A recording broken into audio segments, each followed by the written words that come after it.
Welcome, welcome, welcome. This is Jim Dar's Tone Shifter channel, where we show you how to take any guitar and make it sound and play better.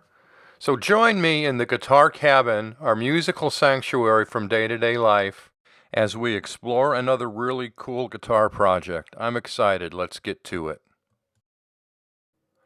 Welcome to the Guitar Cabin. Well, the BasketCase Les Paul has been assessed.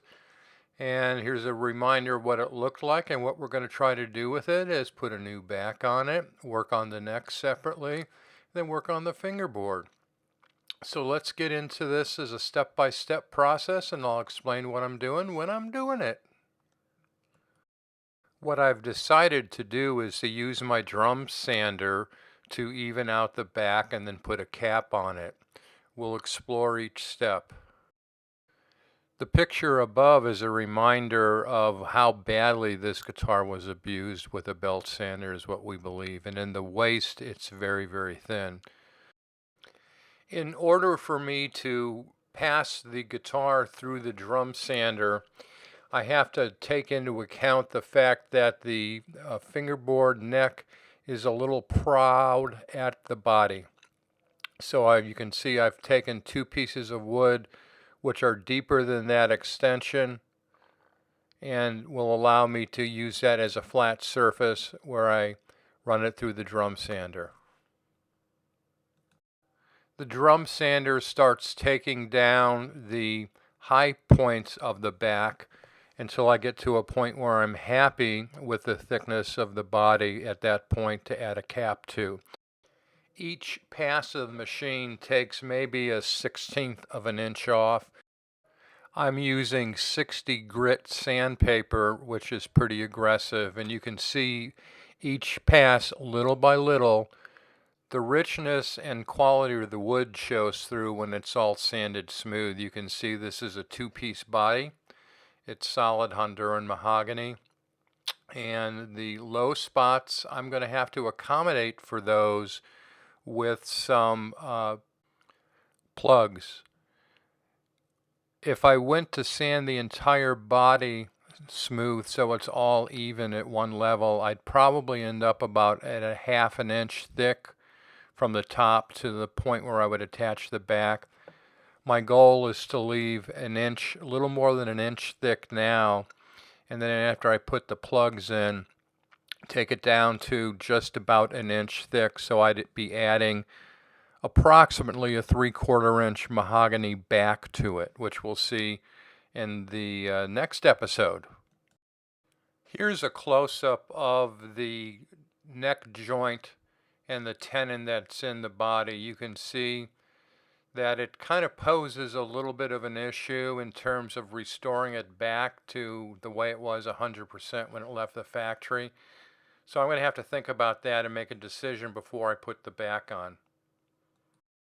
Here's the low spot on the back of the guitar where I'm going to create a plug. I'm going to use my pin router and make a little template.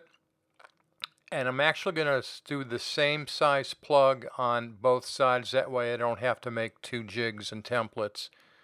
All I have to do is flip it over, follow the pin on the overhead pin router, and it'll come out perfectly. At least I hope. Now here's a close-up of me making the template that'll be attached to the front side of the body, so that I'll be able to use the overhead pin router to get exactly where I need to get, no further. I'm actually going to leave a little bit of the low spot in the body where it's inside of the body and won't be seen, and we'll step through this process here next. Now here's the pin router all set to go. This tool has been invaluable and was really an epiphany moment for me when I got it. I was able to do things that I wasn't able to do as accurately with this, so I'm very grateful I have this machine to this day. Always wear ear protection when running this machine because it's very, very, very loud. So here's some of the results. You can see that's ready for a plug. All I need to do is smooth out the bottom with a chisel and I'll be ready to go. Both routed areas look pretty good, just still a little bit more clean out to do. Now here is one of the plugs in there, which is right by the switch control cavity. And here's me gluing the other side in as well. I use the same size plug. That way I didn't have to make two templates, and we're good to go. Once I'm done with the gluing process and the drying process, I run these through the drum sander one more time in order to level those out with the original part of the body. I've got just about 1 inch left with the plugs sanded level to the body. I still have a little overhang and need to do some routing to even them up on the sides. In the next episode, we'll source the wood for the back. We'll glue it together and glue it to the body and then trim it down flush on the side. So I'd like your comments. Please subscribe, ring the bell so you get notifications, and let me know what you think. This is going to be a fun project. Not exactly sure what I'm going to do with that neck joint, but I hopefully will figure that out next time, and appreciate any input that you guys have on that. So be safe, be kind, be smart. Thanks for tuning in.